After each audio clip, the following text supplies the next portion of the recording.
Kaip daugelis žinot, aš esu kovo 11-osios akto signatarė. Šis mano titulas, jeigu taip galima pasakyti, yra ne tik likimo dovanota garbė, bet ir įpareigojimas visam gyvenimui. Tai buvo ir tebėra pačios svarbiausios mano pareigos iš visų turėtų. Todėl ir jaučiu tą pareigą, nenuilsdama kalbėti apie skaudžiausius dalykus. Kai ėjome į kovo 11-ąją, vienas iš svarbiausių tikslų buvo išsivaduoti nuo melo. Sovietinė okupacija, vyresnieji prisimena, buvo atnešusi melą į visas viešojo gyvenimo sritis. Absoliučiai visas. Šiandien pradedu jaustis gyvenanti panašioje situacijoje. Valdžios melas, nutilėjimai, manipuliacijos, jos vyksta kiekvieną dieną. Kasdien atsidarius internetą, vis sužinau apie naują melo porciją. Tačiau baisiausia, kad ir didžiosios dalies visuomenės akise meluojantis politikas ar partijos tapo lyg politikos norma. Greitai melas ir politikas taps žodžiais sinonimais. Ir man dėl to labai apmaudu. Kaip į tokią situaciją galėjome ateiti? Kodėl politikos standartai krito taip žemai? Kodėl meluoti laisvoje Lietuvoje tapo politikos norma? Beje, į tai bando apeliuoti dalis kultūros visuomenės, dalis jaunų žmonių, bandydami atskleisti valdžios manipuliacijas, šitos valdžios manipuliacijas. Bet be abejo, didžiausia atsakomybė tenka patiems politikams ir ypač šiam Lietuvos prezidentui ir didžiausiai valdančiai socialdemokratų partijai koalicijoje. Dalia Grybauskaitė labai greitai perprasdavo bandančius meluoti, arba nuslėpti, ar manipuliuoti. Man teko dirbti su ja. Ir jos 10 metų aukščiausiame valdžios poste stipriai apvalė Lietuvos politiką nuo melagių. Ir va dabar situacija stipriai pablogėjo. Mes nebeturime moralinės lyderystės. Prezidentas gi puikiai žinojo, kad Vilija Blinkevičiūtė nesiruošia būti premjerė, kad tai buvo apgaulė žmonėms, tam, kad laimėtų daugiau balsų rinkimuose. Tačiau prezidentui svarbu buvo atsikratyti principingos ir aukštai politinės moralės kartelę užkėlusios premjerės Ingridos Šimonytės ir mūsų partijos, nes jam reikėjo paklusnių. Beje, negirdėjau, jog prezidentas, čia apie šių dienų aktualiją, mojuodamas kastuvu Baisogaloje, būtų padėkojęs buvusiai Ingridos Šimonytės vyriausybei už nuveiktą milžinišką darbą, kad Rheinmetall investicija, labai svarbi mūsų saugumui investicija, taptų realybė.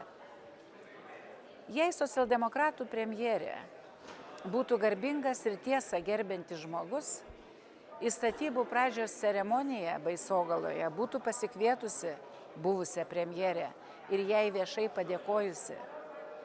Nes pati Inga Ruginienė juk neturi nieko bendro su šia svarbia investicija. O Ingridos Šimonytės biografijoje tai išliks vienu svarbiausių darbų. Tai toks labai simptominis pavyzdys. Ir tai rodo, kad ši valdžia juk ne apie tiesos kultūrą politikoje. Ši valdžia dėja, bet apie melą. Kasdien kartojama melą. Na, belieka prašyti, kad bent jau nesugadintų to investicijų reikalo, ką čia bekalbėti ir tikėtis kokio nors padėkojimo. Lygindama dabartinį melo politikoje kontekstą su sovietmečiu, aš šiandien jaučiuosi gal net blogiau. Kodėl? Nes dabar pati esu Lietuvos politinės sistemos dalyvė. Tuomet meluojanti valdžia buvo svetimų primesta. Matau, kad panašiai turbūt skauda ir sukilusiems meno bei kultūros žmonėms. Juk tai vyksta mūsų Lietuvoje, valstybėje, kurią labai norime didžiuotis. Jau metai, kaip skęstame melo jūroje. Dar prieš kurį laiką buvau įsitikinusi, kad Lietuvoje niekada negali nutikti taip, kaip nutiko Vengrijoje ir Slovakijoje. Dabar jau taip nebemanau. Melas yra pats didžiausias nuodas bet kuriai demokratijai. O viskas visur prasideda taip pat. Melagiai išrenkami į valdžią, nes žmonių dalis patiki jų melu. Būna, kad melagiai tapę valdžioje, atėję į valdžią, nustoja meluoti. Jei melavo nežinodami ar nesuprasdami valstybės reikalų. Tačiau bijau, kad Lietuvos situacija kita. Mes turime patyrusius melagius. Todėl situacija greičiausiai vystysis blogesniu scenarijumi. Taip kaip jau buvo kitur, mano minėtose valstybėse.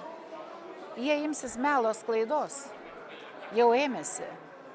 Kaip ir visur, pirmiausia imamasi nacionalinio transliuotojo, žiniasklaidos. Tam, kad jų melas būtų įgarsintas dar stipriau. Akivaizdu, kad veiksmas prieš nacionalinį transliuotoją jau yra sutartas. Tai rodo socialdemokratų premjerės ir visos Janutienės gaujos, nebijau to pasakyti, identiško turinio tekstai apie bandomą užčiaupti Lietuvos radiją ir televiziją. Nesibodima naudoti netgi tą patį rusiško tipo melo čempioną Skardžių. Mes juk puikiai žinom jo ligšiolinę veiklą.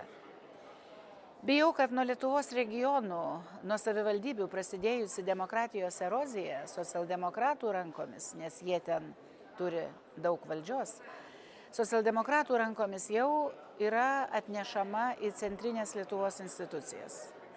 Kai klausausi naujosios Lietuvos premjerės apie ministrų ar viceministrų paieškas, man toks įspūdis, kad ji mėgaujasi meluodama. Ir tai daro su šypsena, nuoširdžiai, lyg ir nuoširdžiai įsitikinusi, jog melas ir manipulacijos ir yra tikroji politika. Kad ji tiesiog daro politiką. Bijau, kad ir dauguma socialdemokratų bei jų koalicijos partijų rinkėjų irgi taip galvoja. Tačiau iš tikrųjų yra viskas kitaip. Ne, mes negalim susitaikyti su tuo, kad nepriklausomos Lietuvos politika būtų tokia ir kad žmonės taip suprastų, kas yra politika apskritai. Demokratinės valstybės politikos standartas turi būti visai kitoks. Jokio melo politikoje. Už melą turi būti labiausiai baudžiama. Ypač tokiomis sudėtingomis aplinkybėmis, saugumo aplinkybėmis. Ir iš tiesų turime nelengvą užduotį savo nuostabioje, gražioje šalyje. Reikės vėl iš naujo sukilti prieš melą. Tik jau nebe iš Maskvos atnešta, o čia pat atsikūrusi jau laisvoj Lietuvoj. Bet žinot, pasakiau ir dabar galvoju, gal ne, gal čia pernelyg naiviai pasakiau. Ko gero tai ta pati bėda. Melo irštva šaknis tebėra ten pat, tebėra tos pačios. Iš ten mokosi vietiniai melagiai ir manipuliatoriai. Nes žiūrėkit, vėl kaip Pakso laikais meluojančios koalicijos aplinkoje sukasi panašus burtininkai, visokios keistos su kosmosu susiję organizacijos ir vėl jie iš Rusijos, iš ten pat. Ir vėl susiję su visokiom slaptosiom tarnybom. Na, bet čia gal jau kito mūsų pokalbio tema. Man tik belieka jums visiems palinkėti didžiulės ištvermės, kad atlaikytume šią naują melo ataką prieš žmonių protus.